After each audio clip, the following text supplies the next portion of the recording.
Bueno, criaturas, entonces, recordando un poquito, porque lo vamos a estudiar todo de forma comparativa, teníamos nuestras penicilinas. Penicilinas naturales, ¿cómo es el espectro antibacteriano?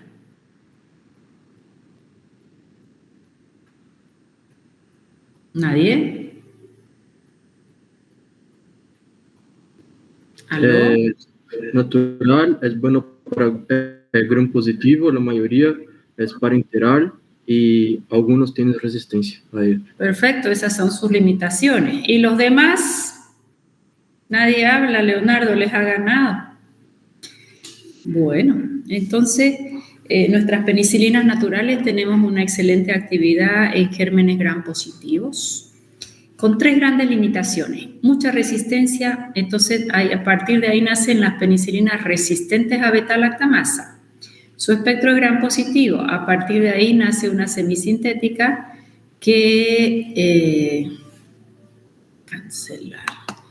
Nace una semisintética que va a ser protegiendo el anillo beta-lactámico para que nosotros podamos tener nuevamente sensibilidad.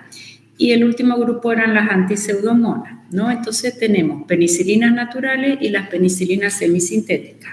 Hasta ahí avanzamos, ¿cierto? Cierto, doctora.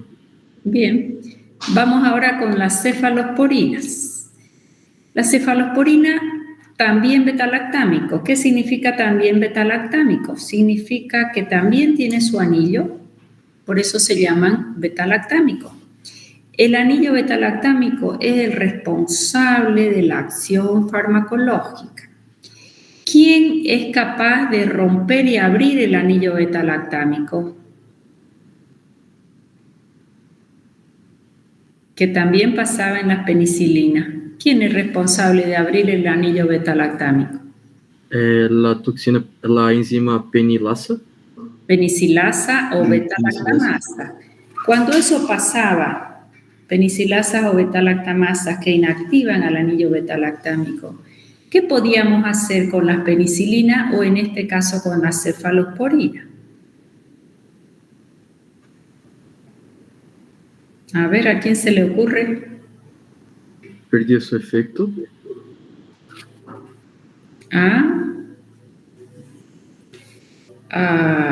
¿Qué podemos hacer? A ver, los demás. ¿Quiénes están? 23 alumnos tengo.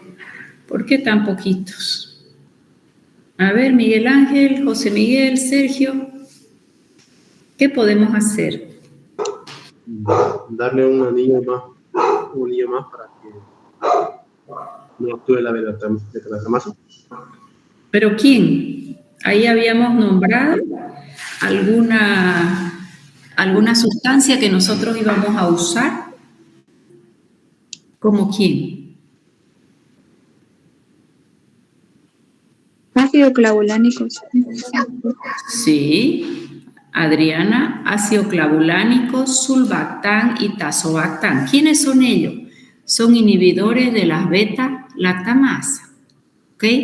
O sea que un inhibidor de beta-lactamasa, ácido clavulánico, sulbactán, tazobactán, ellos se caracterizan por rescatar sensibilidad perdida.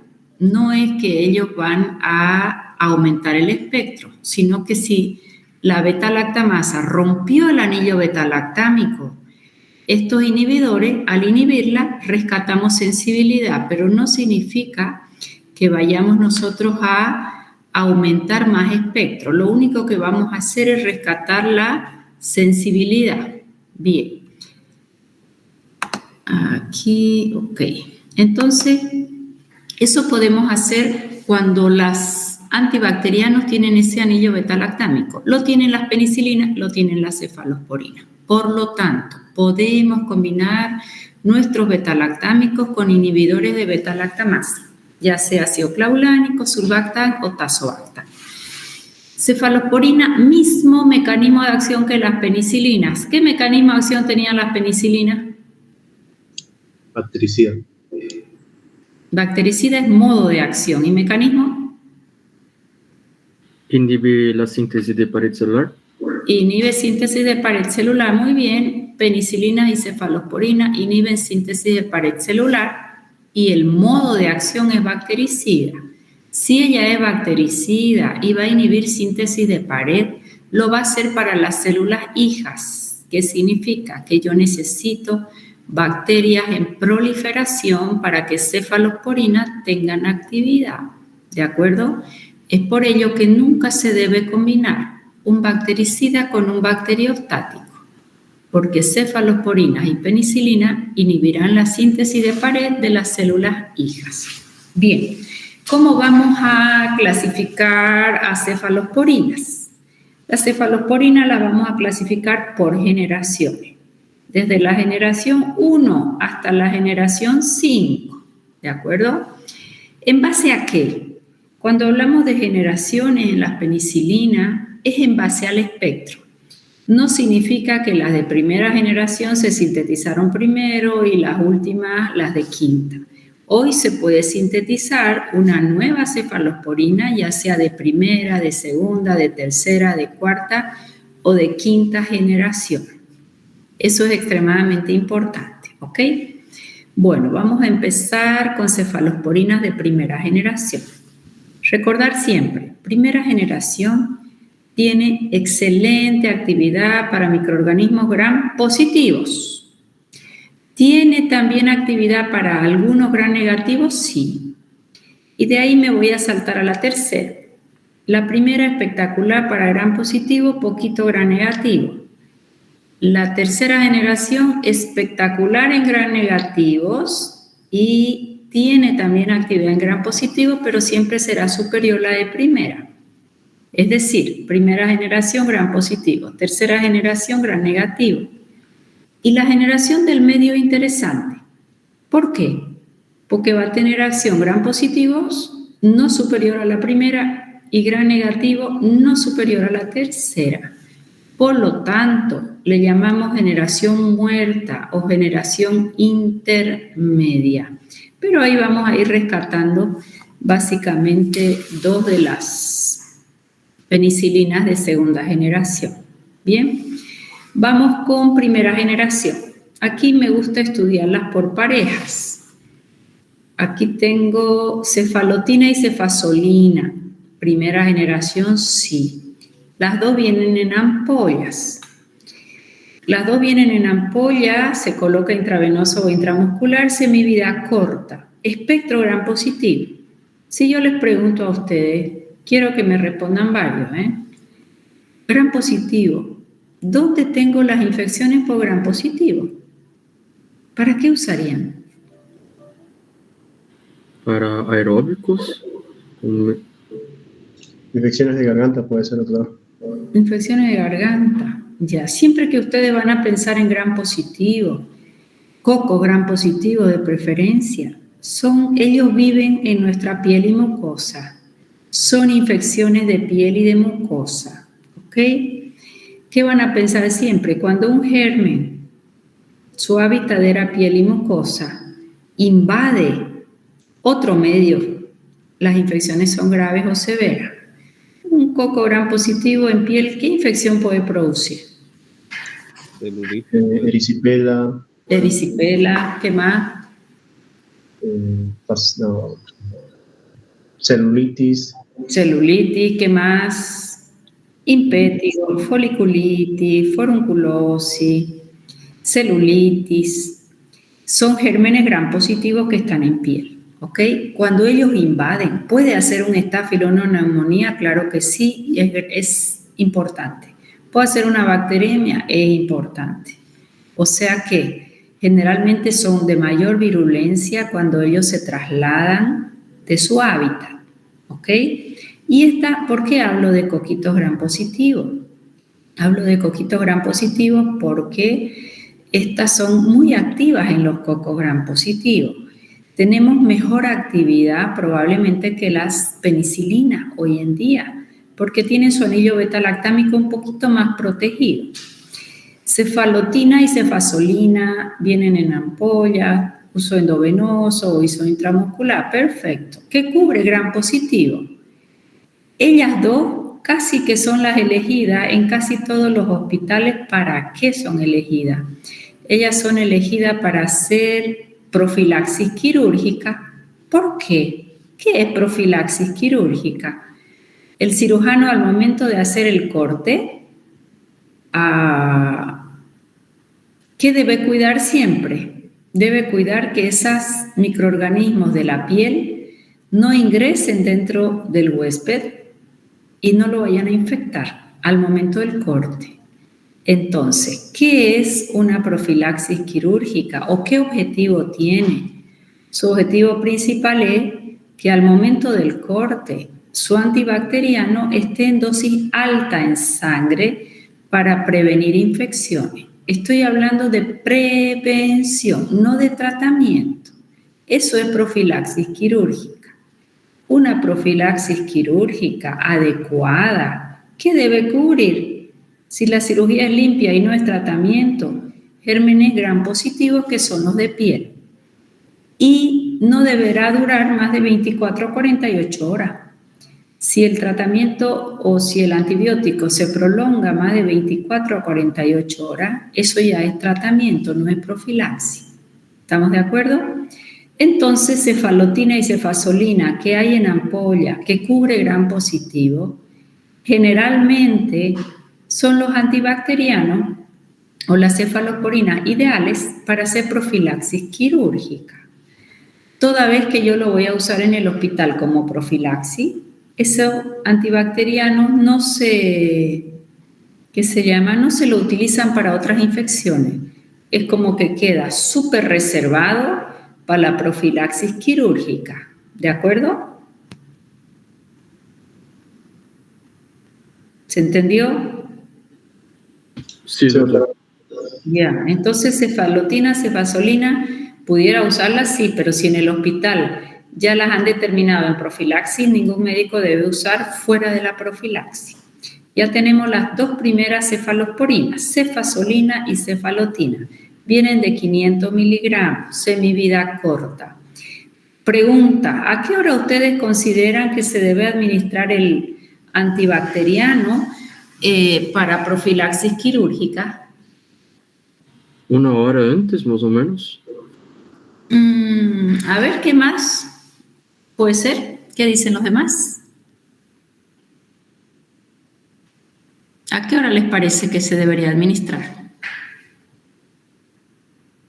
Bueno, si no me contestan, no les voy a dar clase, les estoy avisando. Y ahora... Según leí en el libro del doctor Aguilar, es 2 horas antes, doctora. Ya, ¿sabes qué es lo ideal? Lo ideal es al momento de la inducción anestésica. Si tú colocas endovenoso el antibacteriano, tenés 100% de biodisponibilidad. Y las corrientes más nuevas te dicen que la debería colocar el anestesiólogo junto con la inducción anestésica, que demorará 15 minutos y el cirujano empieza su cirugía. Siempre se usó 2 horas antes, pero lo ideal es 15 minutos previo al acto quirúrgico para asegurarnos que tengamos 100% de tu fármaco que acabas de colocar. La cirugía duró más de 2 horas o de 3 horas o de 4 horas, se coloca una segunda dosis. Eso es lo ideal. Como es profilaxis, la idea es que al momento del corte esté alto el antibiótico y no se debiera infectar el paciente, ni se debiera administrar más dosis. Si luego de la cirugía se mantiene el tratamiento más de 48 horas, llamamos tratamiento, ya no profilaxis. ¿Quedó mejor? Sí, doctora, todo claro. Esas son condiciones ideales, ¿ok? Condiciones ideales. Muchas veces acá, por ejemplo, una cesárea, van a colocar, hasta el día antes lo saben colocar su antibacteriano, no es ideal. Y se va la mamá ya con el bebé a casa y 7 días más toma antibiótico. No es lo ideal, deja de ser profilaxis. Una cesárea no contaminada es una cirugía limpia. Entonces, pensando en que pudiera infectarse, mantienen, deja de ser profilaxis y ya pasa a ser un tratamiento. ¿Quedó mejor? Sí, doctora. Muy bien. Ok, ahora vamos a mirar cefapirina y cefalexina. Cefapirina no la tenemos, también es para vía parenteral. Y la cefalexina, interesante. ¿Por qué? Cefalexina la tengo en vía oral. Cefalexina viene en frasco extemporáneo para preparar una suspensión en los niños, 125 miligramos, 250 miligramos y 500 miligramos, ¿ya? Viene para vía oral. Para adultos viene de 500 miligramos la cefalexina, también para vía oral. Solo la tengo vía oral. Gran ventaja porque es un antibacteriano que cubre gram positivo, todas estas infecciones de piel, un impétigo, una foliculitis, una forunculosis, todas infecciones por cocos gram positivos en piel, y la tenemos en vía oral. ¿Qué desventaja tiene cefalexina? La gran desventaja de cefalexina es que tiene semivida corta. Tiene semivida corta, entonces se la administra cada 6 horas o cada 8 horas. ¿Ok? Bien, entonces ahí tienen una cefalosporina que cubre muy bien gram positivo, algunos gram negativos, pero semivida relativamente corta. ¿Con quién sigo? Cefradina. Cefradina igual viene que la cefalexina, 125, 250, 500 miligramos, y viene la ampolla de 500 miligramos en cefradina también. ¿Qué ventaja va a tener? La gran ventaja de ella es que la tengo para ser administrada por todas las vías. ¿Qué significa? Que si tu paciente está internado recibiendo una cefradina, ya sea endovenoso o intramuscular, lo vas a mandar a casa porque ya ha mejorado su cuadro, ya no precisa internación, ya no se necesita vía endovenosa, pero le vas a mandar con el mismo fármaco a casa. ¿Cómo se llama la terapia cuando yo voy a trasladarme de una vía parenteral a una vía oral?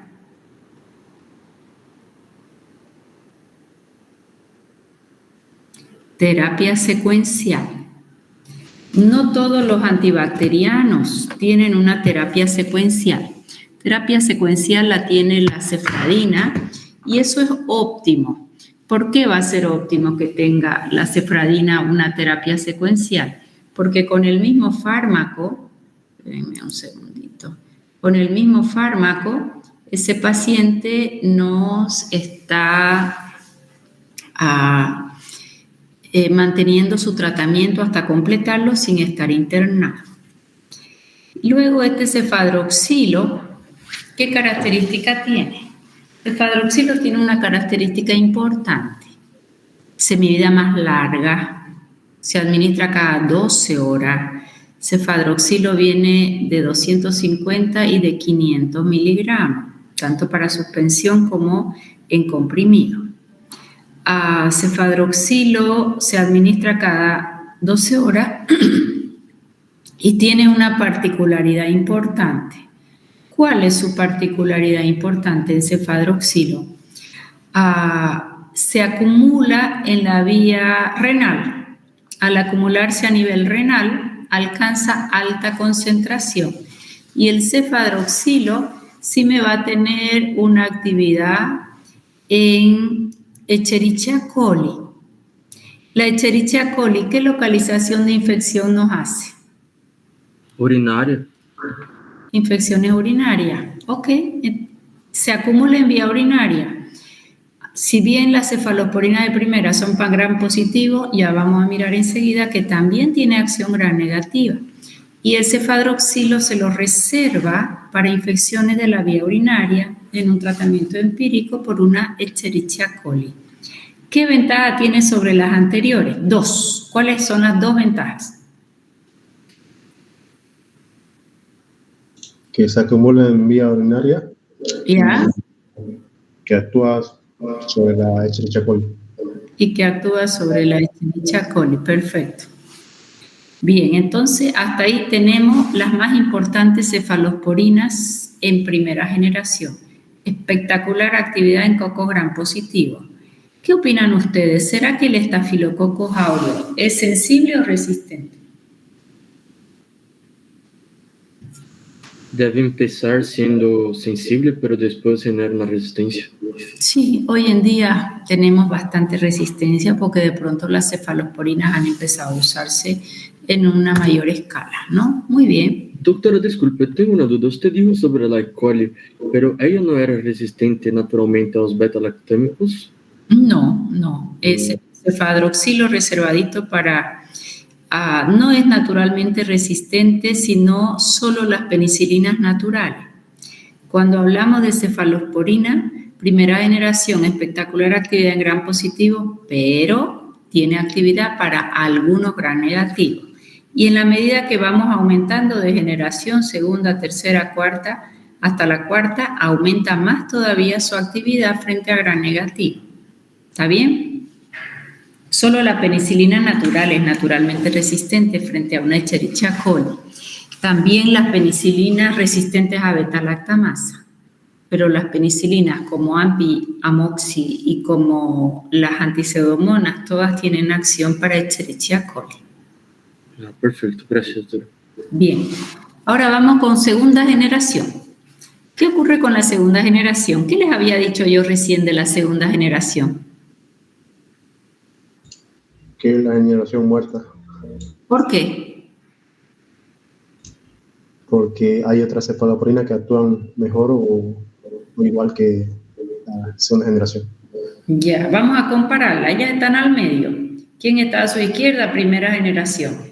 Las de primera generación le ganan para gram positivo y las de tercera generación le ganan para gram negativo. Por eso es una generación muerta o intermedia. ¿Quiénes son los más usados? Nosotros casi no usamos ni cefaclor ni cefamandor, que son los dos primeros que tienen allí. Pero las últimas dos, cefuroxima, no está ahí, y la cefoxitina, tienen dos características importantes. Cefuroxima, ¿por qué se caracteriza? Cefuroxima se caracteriza porque me cubre gram positivo, me cubre gram negativo y atraviesa barrera hematoencefálica. Para que yo pudiera usarla si atraviesa barrera hematoencefálica. Meningitis estreptocócica puede ser. Ya, fíjate que en meningitis va a ser útil porque atraviesa, pero ella cubre gram positivos y gram negativos. O sea que para hacer un tratamiento empírico en meningitis está espectacular porque es de amplio espectro. Cubre gram positivo y cubre gram negativo. Hasta ahorita, ninguna de las cefalosporinas que yo he nombrado atraviesan barrera hematoencefálica, o sea que no van a ser útiles en meningitis. ¿Ok? Voy a pasar acá y voy a quedarme aquí. Esta cefoxitina es la otra cefalosporina de segunda generación, ella es de segunda, muy utilizada. ¿Qué ventaja tiene? La anterior cubría gram positivo, gram negativo y atravesaba barrera hematoencefálica. Mientras que esta cefotaxima también cubre gram positivo, también cubre gram negativo porque ella es intermedia, pero me va a cubrir Bacteroides fragilis. ¿Qué característica tiene Bacteroides fragilis? ¿Qué localización de infecciones va a producir?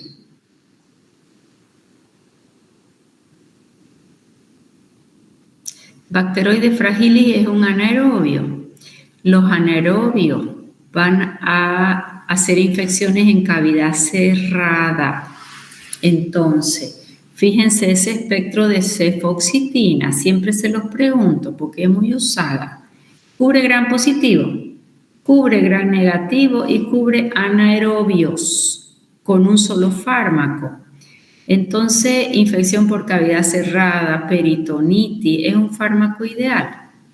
¿Qué es lo que se hace generalmente cuando tenemos una peritonitis y yo debo cubrir gram positivo, gram negativo y además anaerobio por ser cavidad cerrada? Lo que hacemos normalmente es combinar o una penicilina o una cefalosporina con un aminoglucósido. El aminoglucósido lo vamos a ver enseguida. Nos cubre muy bien gram negativo, su espectro es reducido a gram negativo. Mientras que penicilina y cefalosporina tienen buena actividad en gram positivo.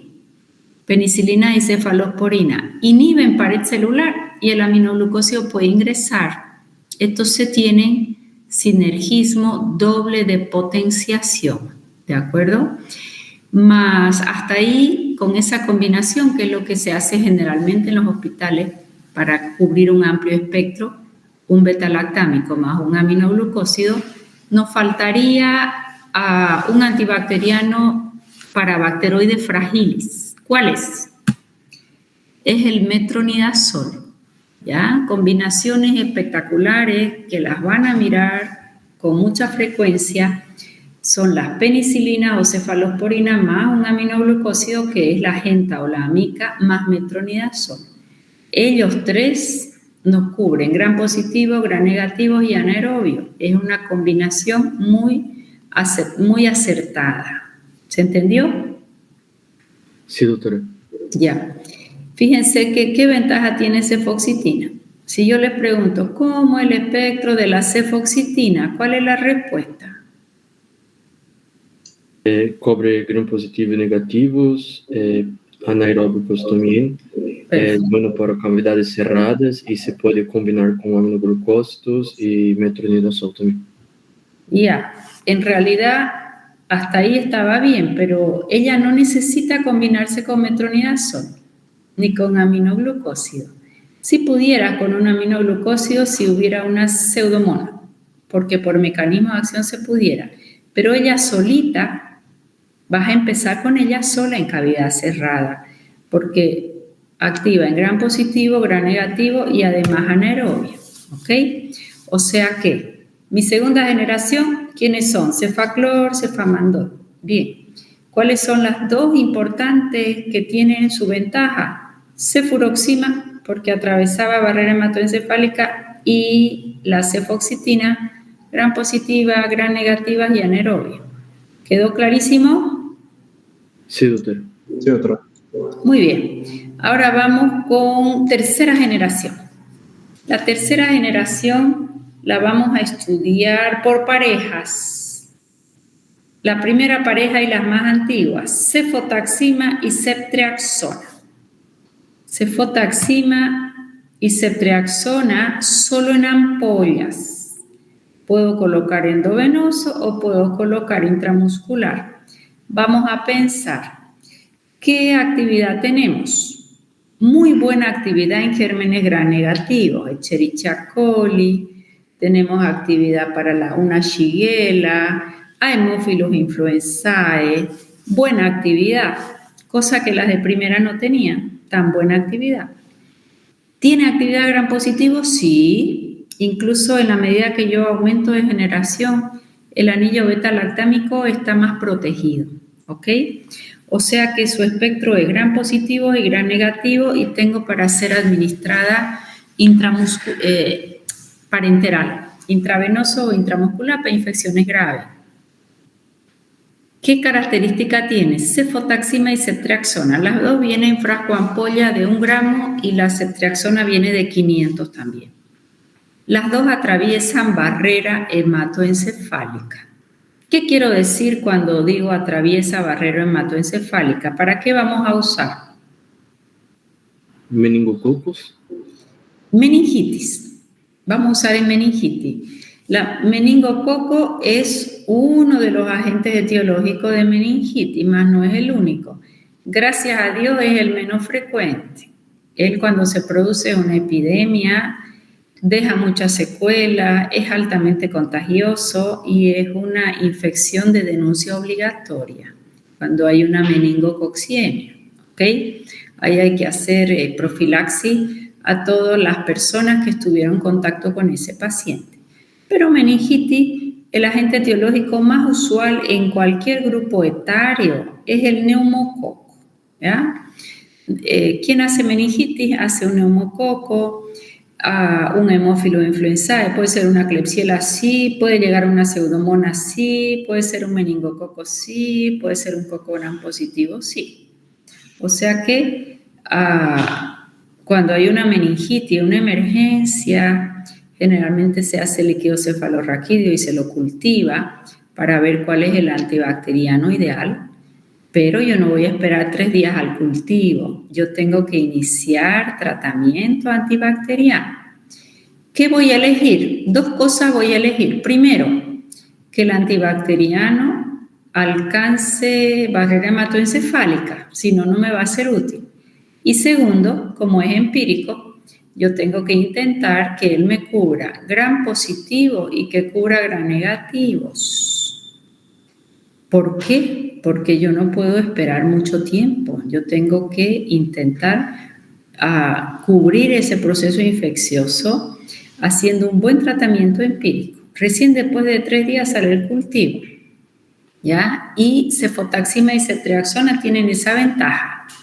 Los uso endovenoso, entonces voy a usar dosis altas y atraviesa barrera hematoencefálica y son de amplio espectro las dos, gram positivo y gram negativo. No cubre pseudomonas, ¿ok? Eso es importante. Ahora vamos a ver las diferencias entre cefotaxima y ceftriaxona. Cefotaxima hace mi vida corta en una infección que no sea muy grave, una neumonía, una pielonefritis. La vamos a usar cada 6 horas o cada 8 horas, cefotaxima. Si es meningitis y la infección es grave, voy a usar de cefotaxima, voy a usarla cada 4 horas 1 gramo. ¿Puedo llegar hasta 2 gramos? Sí, tiene franja terapéutica amplia. O sea que cefotaxima la puedo usar en meningitis, pero dosis alta y cada 4 horas. Semivida corta. Mientras que ceftriaxona, así yo lo use a baja dosis o la use a dosis meningia o dosis alta o dosis neurológica, siempre cada 12 horas. Entonces es más fácil que cumplan el tratamiento cuando es cada 12 horas. Primera diferencia. Segunda diferencia entre cefotaxima y ceftriaxona. ¿Quién llega mejor barrera hematoencefálica? Ceftriaxona. Tercera diferencia. Ceftriaxona tiene buen metabolismo hepático, se biotransforma el 50% de ella a nivel hepático, se almacena en la vesícula biliar, útil en infecciones de la vía biliar, y además de almacenarse en la vía biliar, que ahí se va por la bili y por las heces el 50%, tiene el efecto adverso de poder hacer barro biliar, efecto no deseado. Bien, entonces ceftriaxona se biotransforma 50%, se va por vesícula biliar, se almacena ahí, se va por las heces en realidad, útil en infecciones biliares. Mientras que la cefotaxima mínima es su biotransformación y se va casi todo por el riñón. Sabiendo esta diferencia, si yo tengo una colangitis, ¿qué voy a usar? ¿Cefotaxima o ceftriaxona? Ceftriaxona. Eso, ceftriaxona no tengo dónde perderme. Pero si tu paciente ya tiene barro biliar o pequeños cálculos, no me conviene ceftriaxona. Si mi paciente tiene insuficiencia hepática, ¿me quedo con cefotaxima o con ceftriaxona? Insuficiencia hepática, ese hígado está sobrecargado, no está funcionando bien. Cefotaxima. Eso, cefotaxima. ¿Por qué? Porque la ceftriaxona hace metabolismo hepático. Exacto, porque cefotaxima es mínimo su metabolismo y se va a ir por el riñón. ¿Quién tiene semivida más larga, cefotaxima o ceftriaxona? Ceftriaxona. Eso. La ceftriaxona dosis. Una infección que no es muy alta, leve, puedo usar 500 miligramos cada 12 horas. En niños se usa de 10 a 20 miligramos por kilo por dosis. Si es una infección más grave, puedo usar 1 gramo cada 12 horas. Es la dosis usual, por ejemplo, en una pielonefritis. Pielonefritis es una infección urinaria que de vía baja ya subió hacia el riñón. Pero lo que tiene mi paciente es meningitis. Entonces voy a usar la misma ceftriaxona, pero ya no uso 1 gramo cada 12 horas. Uso la dosis máxima o dosis neurológica, que son 2 gramos juntos cada 12 horas. Esa es la dosis máxima en ceftriaxona. dosis máxima o dosis neurológica, decimos también, para que llegue muy bien al sistema nervioso central. ¿Se entendió? Sí, doctora. Ok. Ceftriaxona, otra diferencia. Cefotaxima puedes colocar intramuscular, pero es de semivida corta, no te conviene. En cambio, ceftriaxona sí. Tu paciente tenía ceftriaxona en el hospital, tiene una pielonefritis, ya son 3 días de hospital, ya no tiene fiebre, leucocitos mejoraron y lo quieres despachar a casa. Pero no le quieres cambiar la ceftriaxona. ¿Qué hacemos? Se puede administrar la dosis de todo el día intramuscular cada 24 horas. Gran ventaja. ¿De acuerdo? O sea que puedo mantener ambulatorio mi tratamiento con la misma ceftriaxona que venga al hospital el paciente por 2 o 3 días más hasta que yo complete mi tratamiento. Si no la quiero rotar. Cuando digo no la quiero rotar, es porque de pronto ya aparecen cefalosporinas de tercera generación de vía oral. ¿Está bien? Ustedes van a la farmacia y hay una ceftriaxona que dice vía endovenosa y hay otra ceftriaxona que dice vía intramuscular. ¿Cuál será la diferencia? ¿Cuál será la diferencia?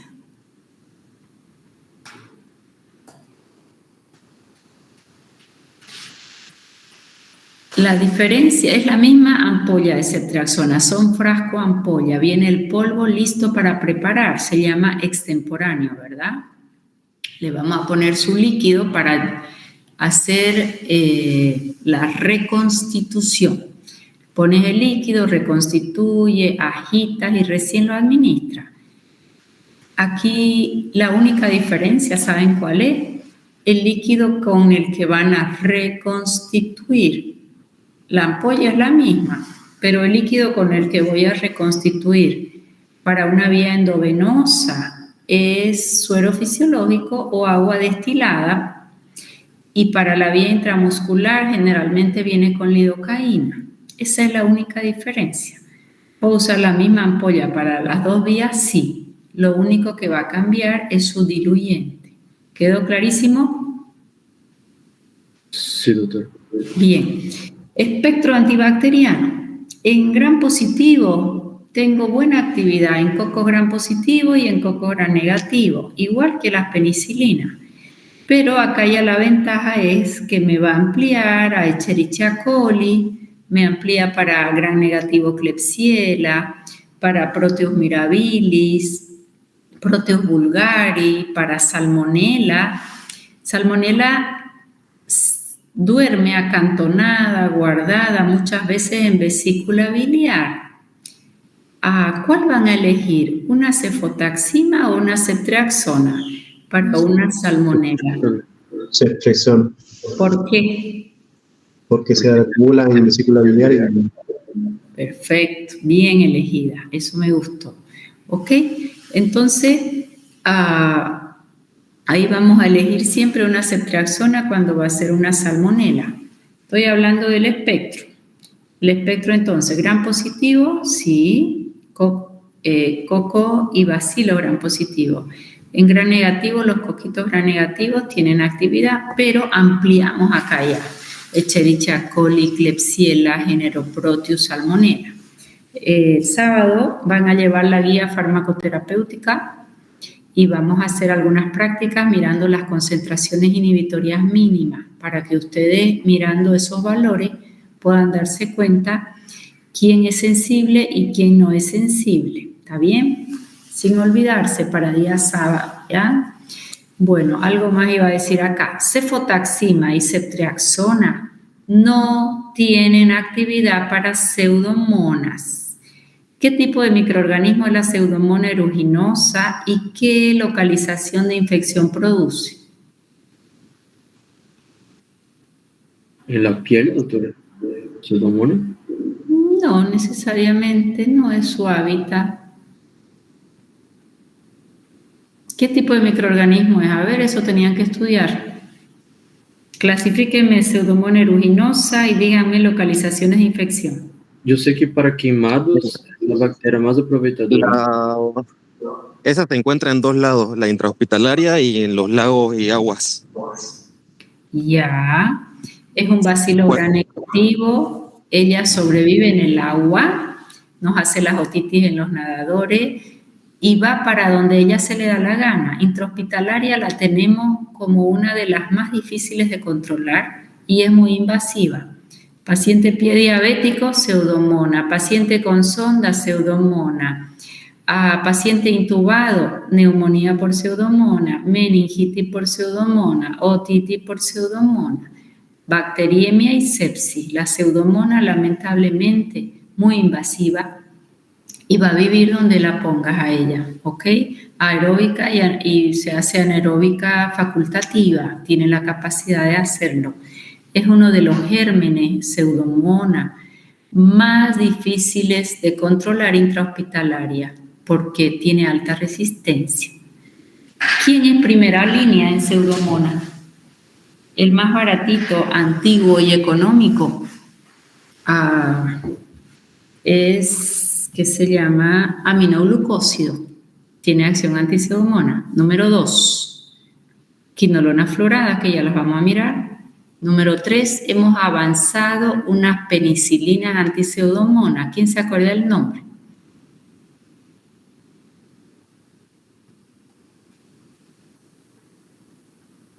No han estudiado nada, tienen examenzado, Ticarcilina, carbenicilina, azlocidina, melocidina, piperacilina. Ellas son anti-Pseudomonas. Y luego vamos a mirar aquí, tercera generación anti-Pseudomonas. Es la ceftazidima y la cefoperazona, ¿ya? Para Pseudomonas aeruginosa, en tercera generación, ceftazidima y cefoperazona. Solo para ellos no, para todos los gram negativos anteriores, pero ellas amplían para Pseudomonas, ¿ya? La que nosotros manejamos más es la ceftazidima. La ceftazidima viene solo para ampollas, viene de 1 gramo.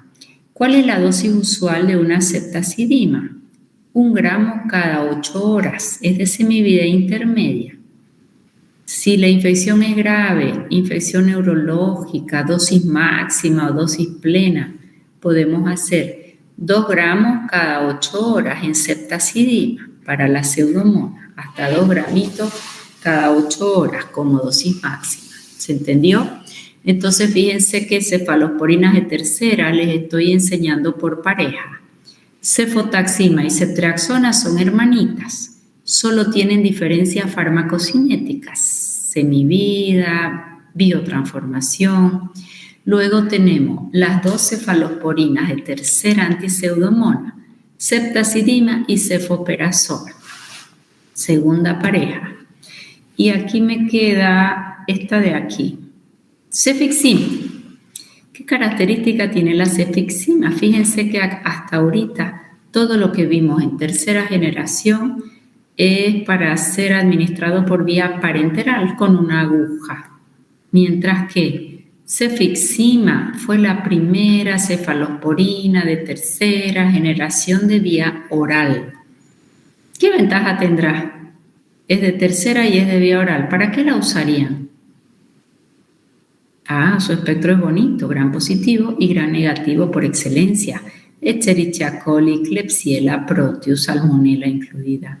Entonces pasó a ser la favorita en infecciones urinarias porque ya no tenés que internar al paciente para poner una cefotaxima o una ceftriaxona, ¿sí? O puedes hacer una terapia secuencial. Hiciste cefotaxima o ceftriaxona a una pielonefritis, ya lleva 3 días internado el paciente, ya mejora, lo quieres mandar a casa y no lo vas a pinchar nuevamente con ceftriaxona, le podemos hacer cefixima. Hoy en día muy usada lamentablemente la cefixima para todo tipo de infección porque espectro gram positivo, gram negativo y están con eso haciendo que haya mucha resistencia, ¿ya? Pero va a ser muy útil en infecciones por gram negativo y por gram positivo. ¿Qué ventaja tiene cefixima?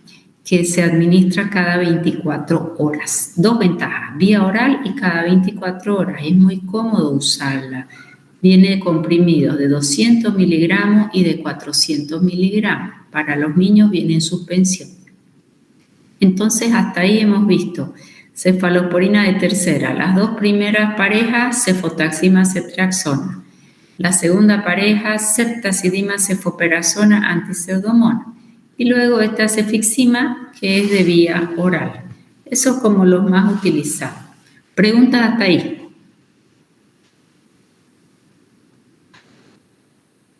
Bien. Si no hay preguntas, seguimos. Cuarta generation. Dígame. ¿No? Cuarta generación. La cuarta generación, ¿qué ventaja tiene? Yo les dije que la primera, espectacular gran positivo, poquitito gran negativo. La tercera, mucho gran negativo y también gran positivo. Y la del medio era la muerta. Y la cuarta se comporta diferente. Cefepima y cefpiroma son de cuarta generación. ¿Qué bondad tienen? Su anillo beta-lactámico está mucho más, que se llama, protegido. Está mucho más protegido. Entonces, la probabilidad de hacer resistencia es mucho menos por las beta-lactamasa. ¿Qué otra ventaja tiene? Atraviesan barrera hematoencefálica, puede usar meningitis, su espectro es amplio, gran positivo, gran negativo, incluido pseudomonas. Si ya hay resistencia a ceftazidima, que era la cefalosporina de tercera antipseudomona, es muy probable que cefepima también sea resistente. ¿Ok? Cefepima viene de 500 miligramos y de 1 gramo. Su semivida es relativamente corta. Se usa cada 6 horas si la infección es grave o cada 8 horas si no es muy grave. ¿Ya? Pero es una de nuestras últimas alternativas cuando las bacterias son resistentes. De preferencia la debiéramos usar cuando solo en el cultivo sale ella sensible. ¿Está bien? Ese es el comportamiento de cuarta generación. Solo tenemos para vía parenteral en cuarta generación. ¿Preguntas hasta ahí? Bueno. Ya tenemos hasta la cuarta generación, toca la quinta, que creo que ni está aquí. La quinta generación, ceftarolina y ceftobiprol. Ceftarolina y ceftobiprol son cefalosporinas relativamente nuevas, reservadas. ¿Para quién?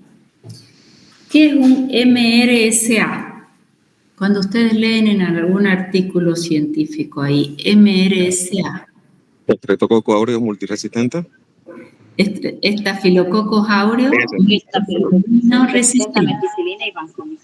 Eso, Estafilococcus aureus meticilino resistente. ¿Quién recuerda a qué grupo químico pertenece la meticilina?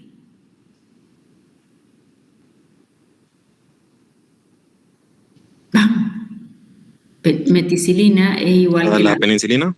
Sí, penicilina resistentes a beta-lactamasa. Es el grupo de cloxa, dicloxa, flucloxa, oxacilina. Ese grupo es como que es solo para gran positivo y es bastante resistente a la acción de beta-lactamasa. Ese es el referencia siempre. En los discos de cultivo, ustedes van a ver siempre al disco de la meticilina. ¿Ok? El disco de la meticilina, pero es lo mismo, oxa, dicloxa o flucloxa. Entonces, el MRSA es Estafilococcus aureus meticilino resistente. No tengo muchas chances si ya hay resistencia a meticilina. Tenemos probablemente banco, ya lo vamos a estudiar, vancomicina, un glucopéptido. Tenemos un linezolid bastante más nuevo, más caro. O tenemos estas cefalosporinas de quinta generación para ese estáfilo, ceftarolina y ceftobiprol. Ya son cefalosporinas de quinta generación. Bien, vamos a mirar un poquito acá Esto he sacado de la guía que deben llevar el sábado para poder trabajar. Y solo quiero que miren la primera columna, primera generación, cefazolina, cefamandol segunda, cefotaxima tercera, cefepima cuarta. Vamos a ver un poquito el espectro de forma comparativa. ¿Para qué sirven estas tablas donde ustedes ven las concentraciones mínimas inhibitorias? ¿Quién recuerda la definición de concentración mínima inhibitoria?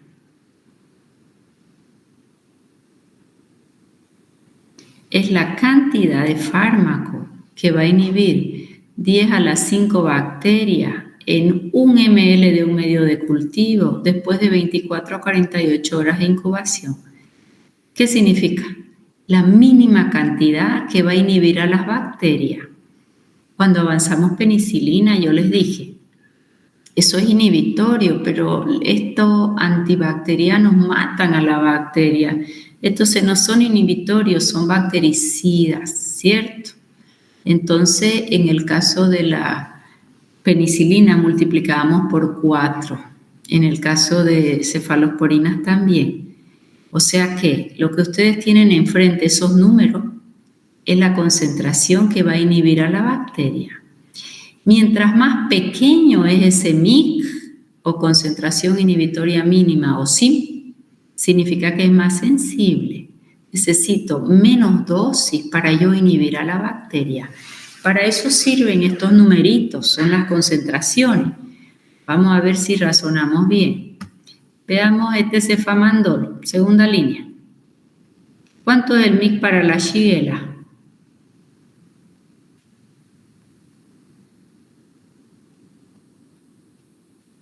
¿Están mirando? ¿Aló? 0,25, doctora. No, cefamandol para la Shigella. 2. 2. ¿Y cefotaxima? Y sería 0,25.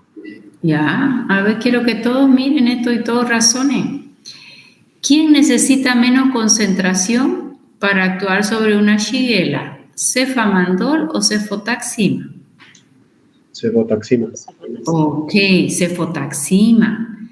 Entonces, ¿cuál va a ser el elegido en este gran negativo? Una tercera generación. Para eso sirven los MIC. Esa guía que se les hizo es para que la tengan en el bolsillo. Si no se acuerdan perfectamente el espectro, ustedes van a mirar estas concentraciones inhibitorias mínimas. Mientras más pequeño es, menos dosis yo preciso para actuar sobre la bacteria. No hay un número que yo diga a partir de tanto de MIC es sensible. Se llaman puntos de cohorte y eso es variable entre los antibacterianos y entre las cepas de los microorganismos, ¿de acuerdo? Entonces acá, entre cefazolina primera generación tiene 8. ¿Qué significa para una Shigella? Que tengo que dar mucha dosis. Cefamandol 2, doy un poco menos de dosis, pero la cefotaxima es altamente sensible. Eso me permite poder elegir el antibacteriano de forma más adecuada. Y acá para la pseudomonas, bacilo gram negativo, ¿le daría yo una cefazolina si miro este MIC? No. Ni en esta vida ni en la otra, porque tendría que darle una carretillada de cefazolina para matar a la pseudomonas. Hasta eso ya intoxiqué al paciente. ¿Qué significa este MIC tan alto? Que es naturalmente resistente, que nunca fue sensible. ¿Y el cefamandol le vamos a dar a la pseudomonas? Tampoco. ¿Y cefotaxima? No. Tampoco. ¿Y cefepima? 8 es el punto de corte. A partir de ahí, si es sensible, cefepima sí. Y fíjense aquí abajo, dice ceftazidima. Para la pseudomonas su MIC es 8, igual que cefepima. O sea que esa sí puedo administrar. Acá 8 es un número no más alto, pero ese es su punto de corte. En la mayoría los puntos de corte son menos de 1, son bien bajitos o hasta 2. En el caso de pseudomonas, punto de corte alto significa que se necesita nomás buena dosis. ¿Está bien? Y un Haemophilus influenzae, ¿qué localización de infección produce?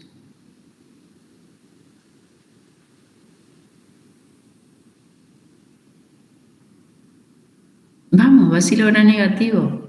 Haemophilus influenzae, ¿qué localización de infección produce? No han estudiado nada. Y seguimos online. Después de que me preguntaron cómo iba a ser la clase, y después yo pensé, pues si yo les podía dar en la pizarra esta clase. No había para qué hacer online. A ver, de vuelta a Haemophilus influenzae, ¿qué localización de infección produce? Porque yo les voy a preguntar infección.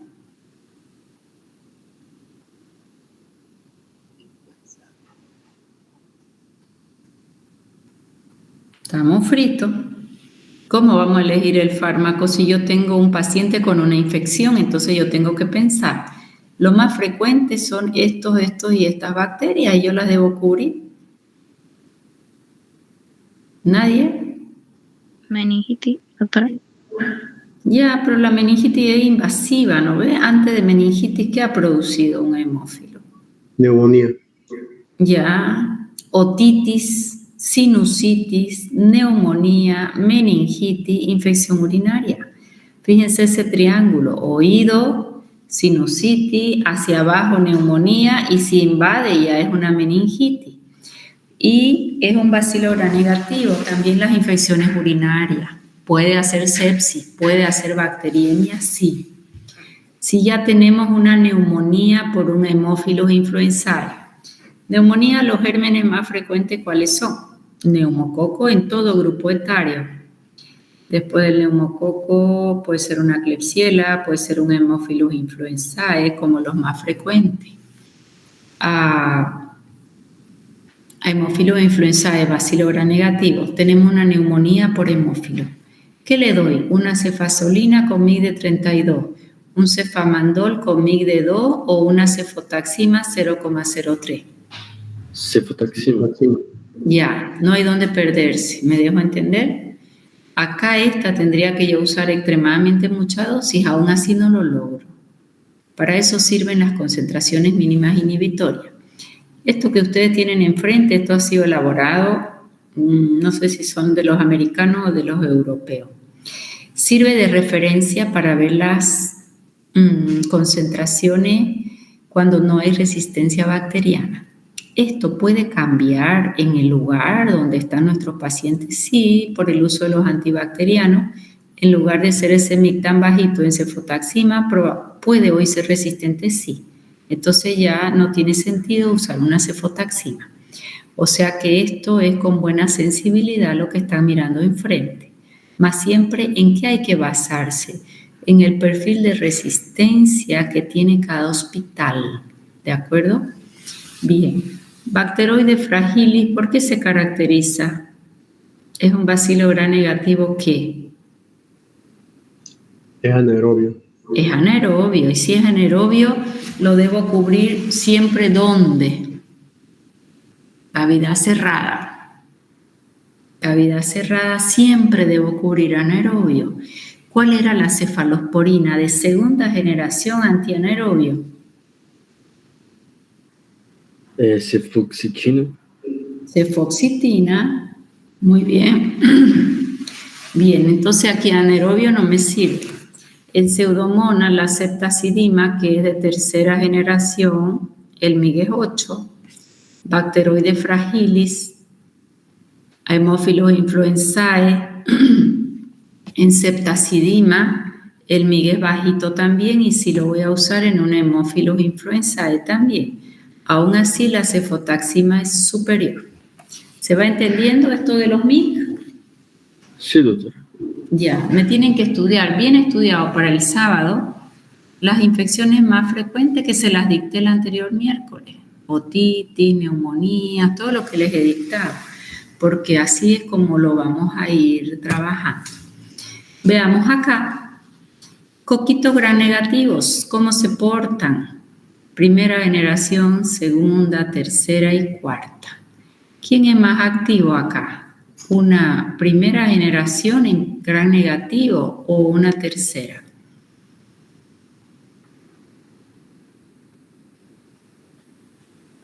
En la medida que aumento, todas son sensibles, pero menos dosis las últimas generaciones. Las primeras más para gram positivo y las últimas más para gram negativo. Ahora veamos estos bacilitos gram negativos. ¿Qué habíamos dicho nosotros de las cefalosporinas de primera generación? Su actividad es más gram positivo y dijimos algunos gram negativos. ¿Quiénes son algunos? Escherichia coli y más nada. ¿Cuál era la cefalosporina de primera generación que se acumulaba a nivel renal y va a ser útil en infección urinaria? Cefadroxilo. Cefadroxilo. ¿Y cómo era su semivida? Larga, se da cada 12 horas y es de vía oral. ¿Se entendió? Usaríamos en una Klebsiella, género Proteus, no nos conviene. ¿Por qué no me conviene? Porque si yo me vengo a la tercera o a la cuarta, fíjense los micros, no tiene nada que ver que para la Klebsiella sea 8 la cefazolina y que cefotaxima sea 0,25. ¿Se entendió? Sí, doctor. Tercera generación siempre más activa. Muy bien. Bueno, algunas características que creo que ya las hemos dicho todas. Las de primera generación, de forma general, para gram positivos espectaculares. Cefadroxilo lo podemos usar en una Escherichia coli, en infección urinaria. No tengo actividad en los cocos gram positivos enterococos. Ya no tiene actividad la cefalosporina frente al enterococo. ¿Qué usamos en enterococo? Ampicilina, generalmente combinado con una gentamicina. ¿Ya? Barrera hematoencefálica, primera generación no pasa. ¿Quién pasa de segunda generación barrera hematoencefálica?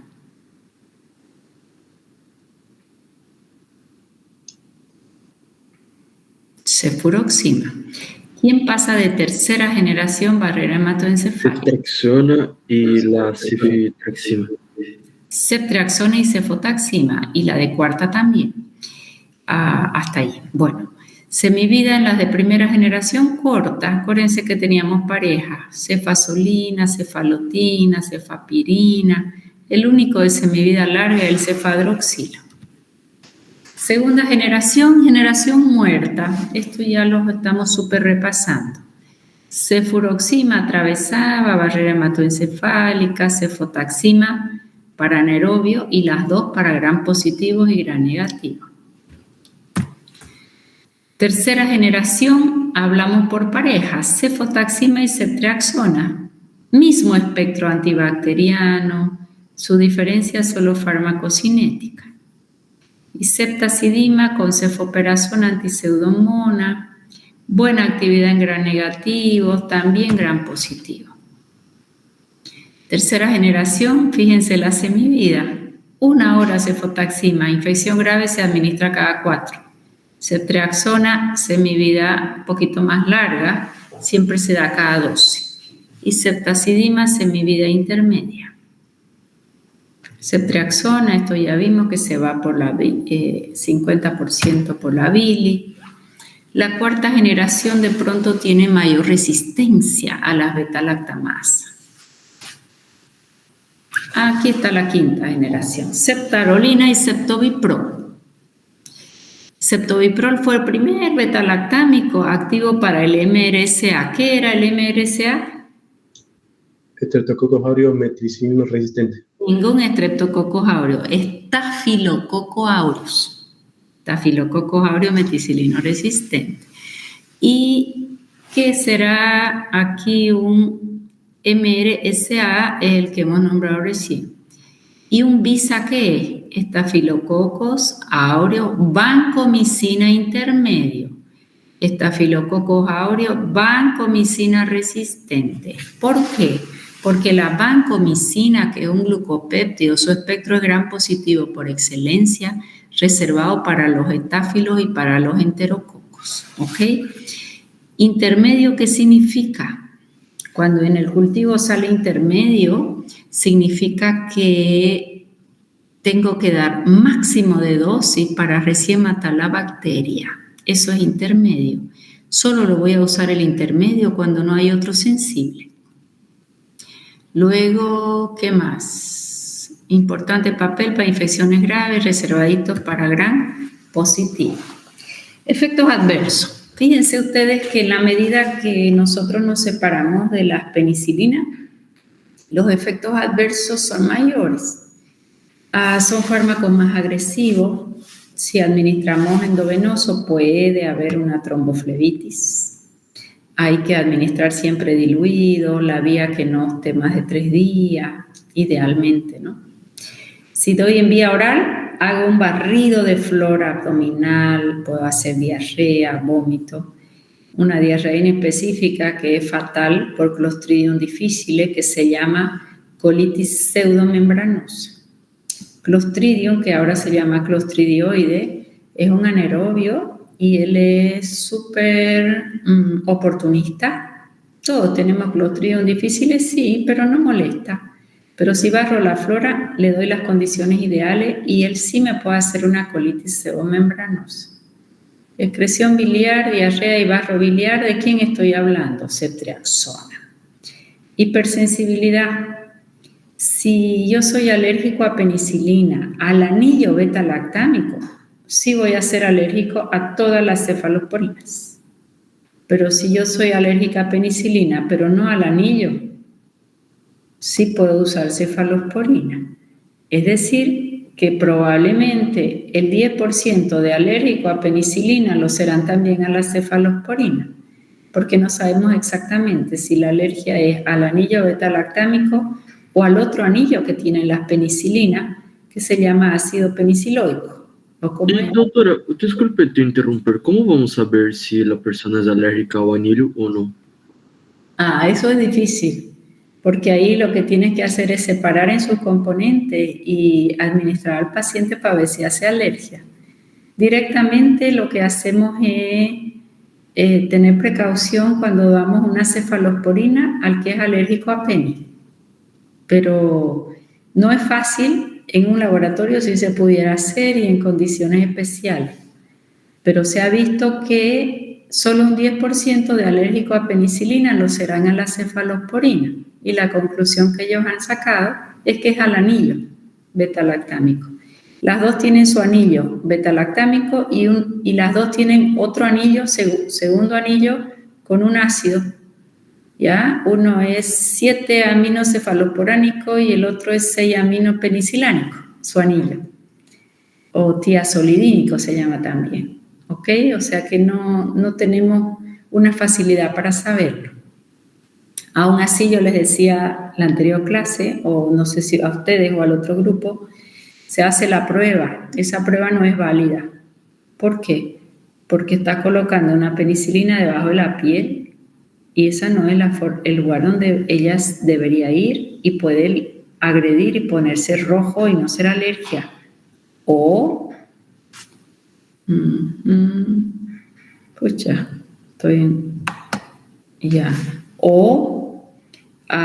si yo aplico, puede ser el antígeno, que yo haga anticuerpos y cuando colocas la segunda vez ya puedo hacer la reacción antígeno-anticuerpo. La única seguridad que tiene es administrar estos fármacos en lugares donde puedas tener un auxilio rápido si te hace alergia. Luego cefamandol, cefaclor, cefoperazona, probablemente riesgo de hemorragia, pero es mínimo, tendría que ser utilizado por mucho tiempo. Si uso por tiempo prolongado puede disminuir glóbulos rojos, blancos, plaquetas, pero es reversible, no es un efecto adverso de largo plazo. Transaminasas solo van a elevar los que sufren biotransformación. Acá nada más, esto no se lo voy a preguntar, pero para que ustedes tengan una idea, ¿cómo es que yo alcanzo estas que vieron ustedes? Las MIC son concentraciones en sangre. Si yo pongo 500 miligramos intramuscular en cefotaxima, en sangre llega hasta 20 microgramos. Si coloco los mismos 500 pero directo en vena, alcanzo 38 de concentración en sangre. Si pongo 1 gramo, alcanzo 102. Si pongo 2 gramos, 215. Es por eso que la dosis va a depender de la gravedad. Si es una meningitis, voy a usar 2 gramos en cefotaxima como cada 4 horas. ¿Se entendió? Eso es nada más para que sepan, porque a veces queda la pregunta, ¿no? Si yo pongo 500, ¿cuánto llega a sangre? Y aquí están las respuestas. Bien, las dosis ya las hemos ido viendo en cada caso. Ceftriaxona muy útil en muchas infecciones, gram positivo, gram negativo, salmonella, shigella, coquitos gram negativos como una gonorrea. En meningitis atraviesa muy bien la barrera. Sífilis, primera elección es una penicilina. Cuando hay resistencia se puede usar una ceftriaxona intramuscular, dosis única. La ceftazidima, fíjense acá, si pongo 500 alcanzo 17. Si pongo 1 gramo, 39 intramuscular, pero si lo coloco endovenoso, hasta 90. Y si coloco 2 gramos, hasta 170. ¿Ya? O sea que cuando viene la sensibilidad intermedia en un cultivo, yo debo usar la dosis máxima. Muy bien, criaturas, dejaremos ahí. Ya tienen penicilina y cefalosporina bien estudiadas para el sábado. Sábado vamos a hacer un poquito de práctica. Necesito que manejen localización de infección y clasificación de bacterias para yo poder seguir avanzando. Los que dieron su examen escrito ya les tengo corregido, ya se los entrego y hay una práctica que les tengo que devolver también a algún grupo. ¿Alguna pregunta?